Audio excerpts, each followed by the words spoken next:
Installing a connectivity card on a Zebra industrial printer.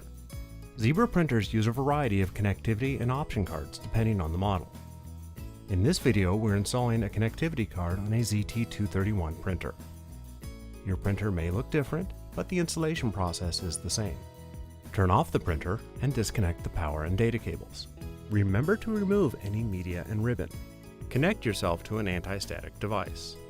Place the printer on a grounded anti-static mat. Remove the connectivity slot cover.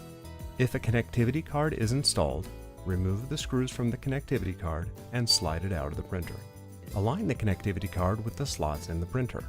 Carefully slide the connectivity card into the printer until it stops.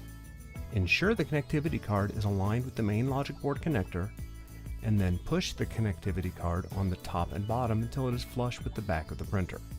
Install the screws into the connectivity card.